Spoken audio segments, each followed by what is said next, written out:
7 de la mañana con 31 minutos y ya se encuentra en nuestro segmento de entrevistas del director general de investigación de la Policía Nacional, Fausto Olivo. Muy buenos días, general. Muchas gracias por su presencia el día de hoy aquí. Buenos días a todos quienes nos miran esta mañana, a Ecuador TV, por esta invitación. Muy bien, general. Quisiera iniciar preguntándole sobre algo específico y es sobre el rescate de las dos personas que fueron secuestradas este fin de semana. Entendemos que hay 4 detenidos. ¿Qué ocurre con los otros 3? Porque entendemos que hubo alrededor de 7 personas que los interceptaron. ¿Cómo siguen las investigaciones en este caso? Efectivamente, se operó con la unidad antisecuestros y se detuvo a 2 adultos, 2 menores que han sido ya, 2 adolescentes infractores, que es el término correcto, han sido ya puestos a órdenes de la autoridad competente y se ha dispuesto el aislamiento preventivo a fin de que se investigue, toda vez que uno de estos adolescentes aparentemente se trataría de quien intervino en la muerte del sargento Freddy Bonilla en Esmeraldas. ¿Ya lo identificaron? Digamos, ya es confirmado que se hizo el día de ayer una identificación. Él se había identificado en primera instancia como de 10 años para evitar ser imputable, diríamos, porque todo adolescente infractor es inimputable. Sin embargo, desde los 12 en adelante sí se los puede imputar en delitos graves, ¿no? Esto es un delito grave, haber asesinado a un policía. ¿Cuál es la diferencia entonces, o cómo sería el proceso con él, para tenerlo claro? Bueno, los adolescentes infractores en conflicto con la ley, desde los 12 a 14 años pueden ser dados medidas socioeducativas, o en los casos graves, cuando existen ya elementos de comisión suficientes o que el adolescente ha participado directamente en estos casos, pues se dicta un aislamiento preventivo, y esto es lo que estaría ¿Y que dura cuánto tiempo ese aislamiento preventivo? Este aislamiento inicial es de 24 horas, pero posteriormente, pues una vez que se tenga ya los elementos suficientes, porque estamos hablando de que se ha dictado este aislamiento para el caso del secuestro extorsivo, y tenemos ya la audiencia, me parece que es el día de mañana, por la muerte de la... Eso precisamente porque sorprende, policía, digamos, que haya ocurrido el asesinato del policía en Esmeraldas y un mes después vemos a alias Boquita aquí en la ciudad de Quito. Es decir, ellos no tienen una, digamos, una retención, los menores de edad. ¿Cómo se maneja? ¿Cuál es el proceso que se sigue con ellos? Bueno, en este caso en particular, él estaba siendo procesado, no sé, en los casos en los cuales un adolescente es encontrado en delito flagrante o cuando ya se le formula cargos, ahí sí se lo puede retener. Pero en los casos como el de Esmeraldas, esta persona no podía ser aislada en ninguna manera, porque todavía no tenemos los elementos de convicción. Ahora sí, porque es delito flagrante, solo eso. Así es. En este caso, por ser delito flagrante, ya se lo pudo aislar. ¿Qué conocen de alias Boquita? Es decir, ¿su familia también está inmersa en actividades ilícitas? ¿Se conoce con quién vivía o era con estas bandas? ¿Cómo llega hasta Quito? Bueno, este menor de edad ya tiene algunos antecedentes delictivos. Este adolescente infractor es una persona que necesariamente tiene que ser rescatada en el ámbito social, en el ámbito familiar, porque precisamente el reclutamiento de adolescentes para actividades delictivas que si bien es cierto están dentro de los delitos de trata, nosotros hemos propuesto que se agrave esta pena para aquellos que reclutan adolescentes, porque el Estado, que quiere proteger a sus adolescentes, termina afectándolos porque las organizaciones les utilizan para este tipo de actividades. ¿Por quién estaba cooptado? ¿Cuál era la banda delictiva que ha cooptado a alias Boquita? Y lo pregunto esto porque evidentemente están operando aquí en la ciudad de Quito. Bueno, estamos en las investigaciones. Lógicamente se conoce de que en Esmeralda están operando algunas bandas, principalmente tiguerones. Eso está dentro de la investigación. ¿Tienen cifras de más adolescentes, más pequeños, digamos, del perfil de alias Boquita que estarían involucrados en estas bandas?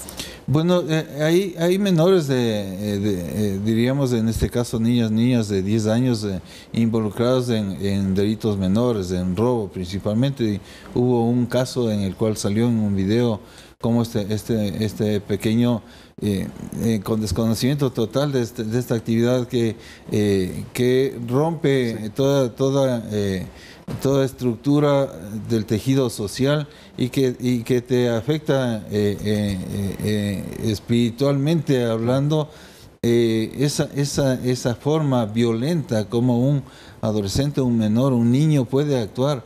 Esto es algo que debemos nosotros trabajarlo, y muchas de las instituciones tienen que comprometerse para poder salir adelante en estos temas.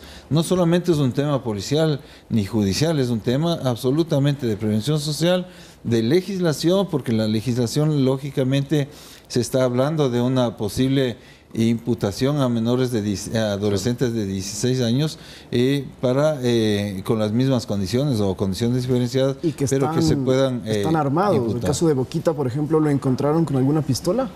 Bueno, en este caso no, pero en el otro caso sí se lo pudo observar. Muy bien, y respecto de estas bandas delictivas, quisiera regresar a esa pregunta. Aquí en la ciudad de Quito, ¿cómo están operando? ¿Ustedes tienen información de que hay más bandas delictivas que se están dedicando específicamente al secuestro extorsivo?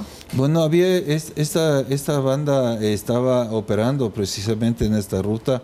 Ya se detuvieron pues a la mayoría, diríamos. Estamos trabajando en la ubicación de 3 ciudadanos más posiblemente involucrados en este delito, y pues en el caso ya se encontraron incluso cédulas de ciudadanía, matrículas de vehículos y otros elementos en los cuales que seguramente estaban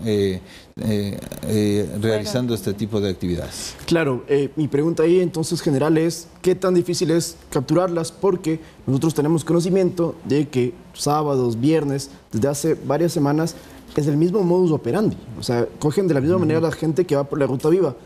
O por el Valle de los Chillos. O por el Valle de los Chillos también, en Sangoquí también, en la misma forma. No sé si es la misma banda, usted nos lo responderá.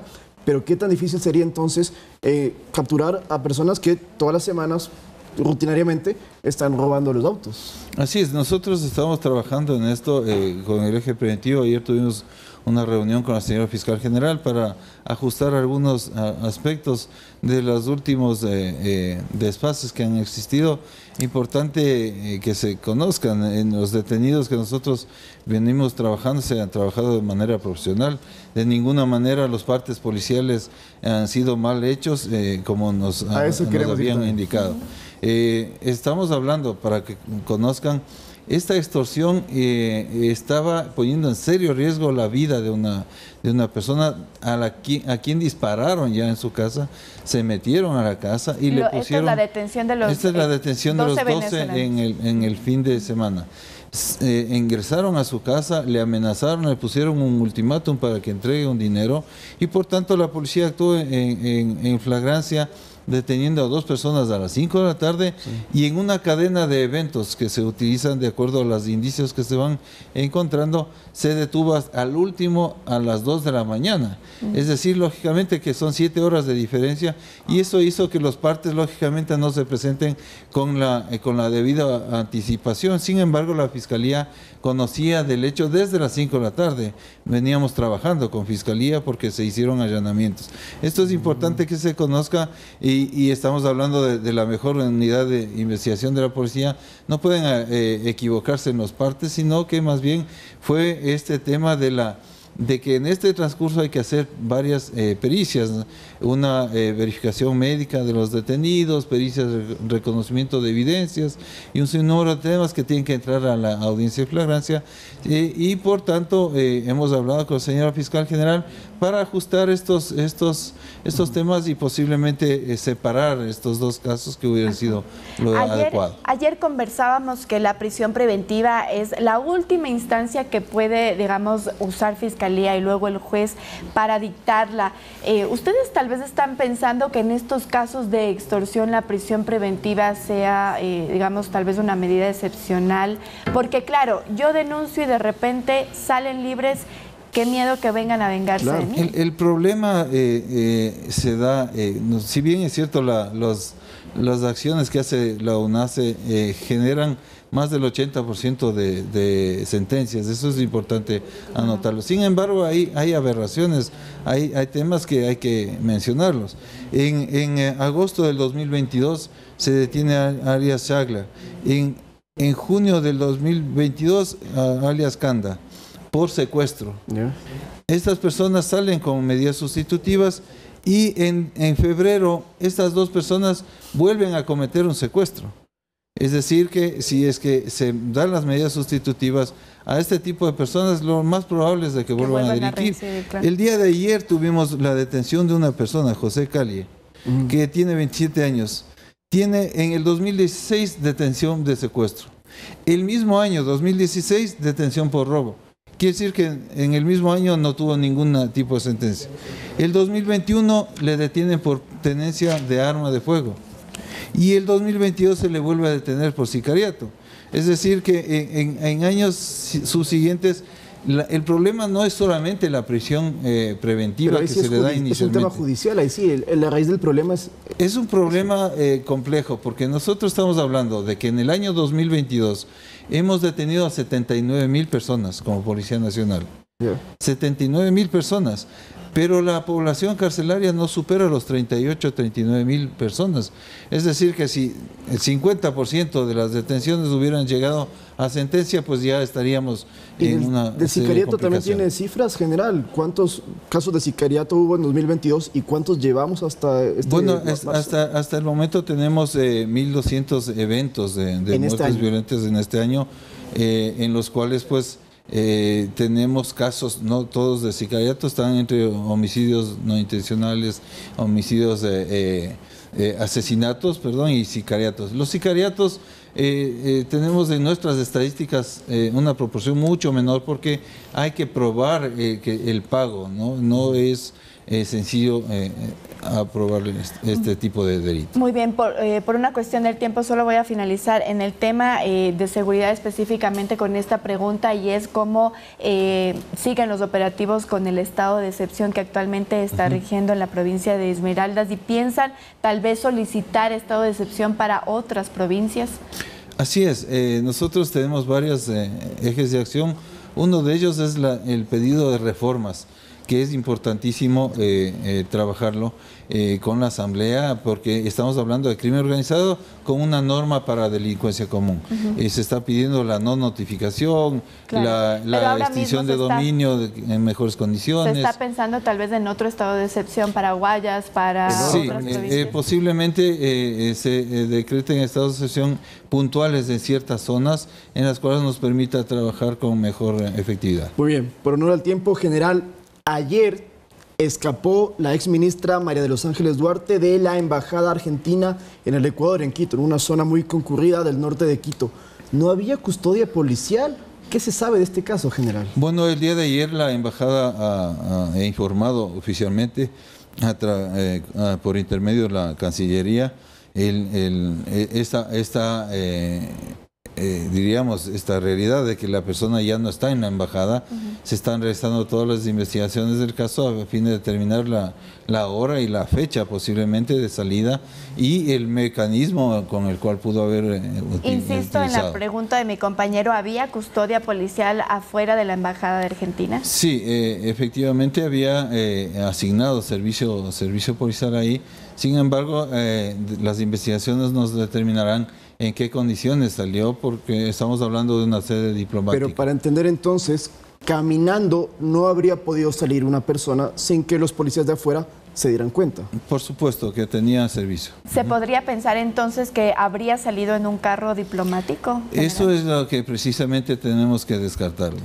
¿Ustedes presumirían eso entonces? Todavía no tenemos indicios necesarios. Se están haciendo análisis de cámaras y un sinnúmero de eventos, y se han dado las alertas también a Interpol, a los países de la región, a fin de determinar la localización. Pero ¿seguirían al Ecuador o tienen ustedes información que ya nos pudiera comunicar a la gente de que quizás ella efectivamente está en otro país? No tenemos todavía esa información. Se están trabajando precisamente en todos los ejes para... Pero y en casos como estos, que una persona fuga y escapa, ¿Cuánto tiempo permanece en territorio nacional antes de irse? Se lo digo porque en el caso de Cáceres, por ejemplo, cuando él fugó a Colombia, en cuestión de horas se escapó del país. Sí, el país es pequeño en las condiciones y utilizar un paso irregular también es muy probable. Es imposible que haya utilizado pasos regulares o aeropuertos porque tenía la orden vigente. Solo para ser más específicos, en la custodia que se tenía fuera de la embajada, ¿cuántos uniformados estaban ahí y en qué horario? Porque podría ser que haya un horario en donde ya pudo, pues... Bueno, esa información no la tengo, yo no estoy en el área preventiva, son áreas que están específicamente definidas, pero dentro de las investigaciones se determinará este tema. ¿Y no nos puede decir si fue ayer mismo, en la tarde, en la mañana? Tampoco sabemos, o sea, la información que nos da la Cancillería es de que fue el día de ayer, pero eso es lo que hay que verificar. Perfecto. De acuerdo, muy bien. Muchísimas gracias, general. Nos queda corto siempre el tiempo para tenerlo aquí en nuestro estudio. Conversábamos con Fausto Olivo, el general de la Policía Nacional. Con esto nosotros nos vamos a una pausa, amigos, pero quédense porque al retornar...